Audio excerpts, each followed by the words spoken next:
So my name is Darren Gerdes, and this is a daily brief. There's a ton of news. I have to do this as an extended cut because there's just so much of it. So we'll start with this: 1,160 Russians off the battlefield, plus 7 tanks, and here's the one military jet that we talked about yesterday after the daily brief. That's what we want to start with. There's not going to be a lot of military updates here, but a lot of very important news that you just really need to understand. Okay, second story. New Zealand announced a $16 million aid package. It's 16 million. It's not chump change, but it's from New Zealand. Like, you're New Zealand. Thank you, New Zealand. That's awesome. Okay. This was about a week ago. Russian troops kill Ukrainian priest who refused to convert to Moscow Patriarchate. Okay, so Tucker Carlson made a whole big deal about how Zelensky outlawed an entire religion, the Russian Orthodox Church. But nothing was said about this. This is a Ukrainian priest who won't convert from the Ukrainian Orthodox Church to the Russian Orthodox Church, so the Russians killed him. On 13 February, Russian occupying troops broke into the home of 59-year-old Stephen Polichak, the rector of the local Orthodox Church of Ukraine, and took him to an unknown location. On 15 February, his wife was called and invited to identify her deceased husband's body. Yeah, great. The Russians tortured him to death. That's what happened. He was always pro-Ukrainian, conducted all services in Ukrainian, prayed for Ukraine, and even during the occupation. Perhaps that's why the Russians took away the most precious thing a person has, his life. But again, you only hear the one side that Ukraine is just outlawing the Russian Orthodox. There's a reason for that. I did an entire video about this. You can just go back about 4 days and you'll see that the Russians are, using the Russian Orthodox Church in order to spread their propaganda, and they're repressing those who are not within the Russian Orthodox Church, who will not conform to that, and even killing this priest, and that's where we are. Okay.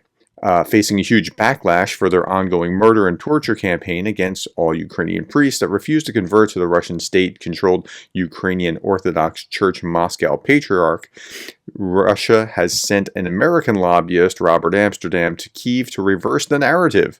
So they're going to try to whitewash this and use PR in order to overcome the abhorrent things that they're doing. Meanwhile, I found this to be fascinating. Remember, Tucker Carlson was interviewing Putin. Well, Fox News counters Tucker's bunker interview with a dictator by interviewing President Zelensky on the front lines in Ukraine. This is Bret Baier, if you pay attention, and I know lots of you don't like Fox News.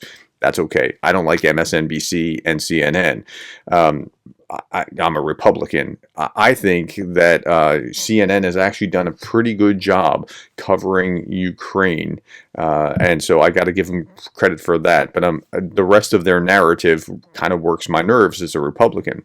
However, if you're not familiar with Fox News, this is Bret Baier, the hard news desk anchor, the 6 o'clock news guy, and he's interviewing Zelensky. Being less than 1.5 miles from Russian position, Zelensky talks about the anniversary of the war, the debate in Congress on aid to Ukraine, and the retreat of Ukrainian troops from Avdiivka. Okay, now, this is very important. This was a very smart move by Ukraine. The Fox audience is who he needs to get through to and encourage them to call their congressional reps. Exactly. Their strategy here, by speaking to Fox News directly, you're speaking to the people that are going to have, if you're speaking to CNN, they're already in your corner. So speak to Fox News. That's very smart. Okay, let's move on. Russia-Ukraine war. Zelensky downplays the loss of Avdiivka to Russian forces. Okay, I think this might be a bit of a mistake, but I haven't heard the interview, so I don't know.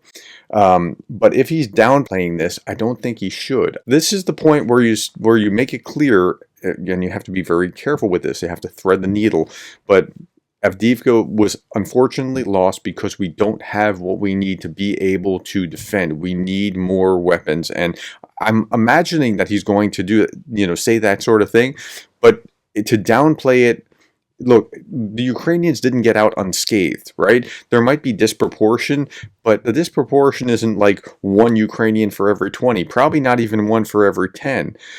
So they've lost quite a few of Ukrainian troops in the process, and it's very sad. And the true story needs to be told rather than the glossed over, whitewashed version. And in doing that, you actually raise support. So it's kind of like I've seen managers do this. We're doing great. We're doing great. Everything's fine on our watch. Well, can we have a raise? Well, no, we have to, run a tight ship. Which is it? Are you doing great, or do you have to tighten the belt because you're not doing great? So we've just got to be really careful with what the narrative is. Okay, Putin still believes that he can win in Ukraine, says a Western assessment. So we do not believe Russia has given up on its maximalist goals of subjugating Ukraine, officials said, speaking on condition of anonymity a day after Putin told his defense minister to continue attacking after the costly victory. So duh, of course they haven't given up on this. The only thing stopping them was the Ukrainian army. Otherwise, they would have spread far faster across the rest of Ukraine. Russian leader told Sergei Shoigu to build on the capture of Avdiivka, which was captured on the weekend after a 4-month battle. It took them 4 months to get that 8 to 9 kilometers deep of real estate, during which Ukraine's ammunition ran short after U.S. supplies dried up. And this is the point. Because the ammunition dried up, this is why that real estate was lost. You have to keep banging that drum. And you have to do it gently, because you can't sound demanding. You have to be asking for help. We need this help. This is what happens if we don't have your help. And it's not like other partners have what you have. Experts estimate that Russia is outshelling Ukraine by a ratio of 5 to 1 across the front lines. 5 to 1 is actually not bad. It used to be 10 to 1, and in some places higher than that, and sometimes higher than that. So, but still, nonetheless, it's still not good. So Putin still believes that he can win. And you see that spread in other ways, too. Here's Medvedev saying, Kyiv and Odessa are ours. Moscow must capture the Ukrainian capital sooner or later, the former president has claimed. Former President Dmitry Medvedev claimed both cities have Russian roots but are being run by U.S.-led enemies of Moscow, meaning that they present an existential threat. What? I mean, this is all backwards. Where should we stop? I don't know, he said, adding that a lot of serious work lies ahead. Will that be Kyiv? Probably. This should be Kyiv too. If not now, then sometime later. There are 2 reasons. Kyiv is a Russian city, and a threat to the existence of the Russian Federation emanates from it, he said. Okay, so they've never given up on their maximalist objectives. The ultimate goal is to take Kyiv and Odessa, says Dmitry Medvedev. Here he also said, as for Odessa, I can just say, Odessa, come home. That's all. We have been waiting for Odessa in the Russian Federation because of the history of the city, what people live there, what language they speak. This is our Russian city, Medvedev said. Okay, so they haven't given up on that. Another article, Putin gives military 3 weeks to seize the entire region of Ukraine. Okay, well, the country's presidential election is scheduled to be held on March 15th to 17th. Putin's the overwhelming favorite to win, Western observers have said, and this is a rigged contest.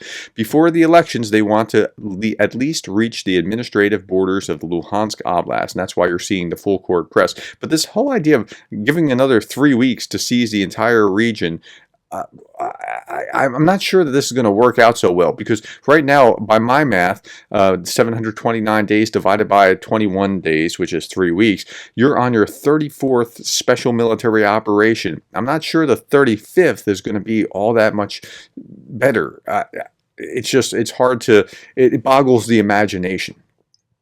Stoltenberg says this, and I think this is really important news.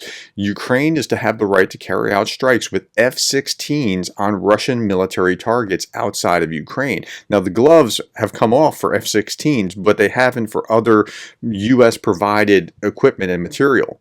NATO Secretary General Jens Stoltenberg said that when Ukraine receives F-16 fighter jets from its allies, it will have the right to self-defense, including striking legitimate Russian military targets outside of Ukraine.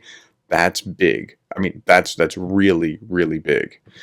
Another article, Ukraine's spy chief warns that Russia's advocating a plan to kill famous Ukrainians, to assassinate famous Ukrainians, and then blame it on the Ukrainians to try to divide society. Well, that's really a bad idea, and I think that could really easily backfire on the Russians. So I wouldn't advise them to go down that path. Zelensky introduces the Rada bill on demobilization of conscripts. So these guys have been fighting for 2 years. President of Ukraine, Volodymyr Zelensky, submitted a bill to the Verkhovna Rada, that's their parliament, a bill on the demobilization of conscripts. The head of the state proposes to normalize, during martial law in Ukraine, the possibility of transferring to the reserve military personnel who have served the established terms of compulsory military service. Now, that's good. But it's bad, because if you do that, you have to find fresh troops in order to backfill that, and they need to go through another arduous time of enlisting people who might not want to be enlisted, but they have to do it. It's martial law. They can't continue to wear out the people that they have, so this rotation is going to be necessary. Okay, just a couple more articles. EU approves new sanctions against Russia over the Ukraine war. I'm not so sure why they're thrilled that this 13th package of sanctions is the biggest one that we have, the greatest one. Why couldn't you have done this sooner?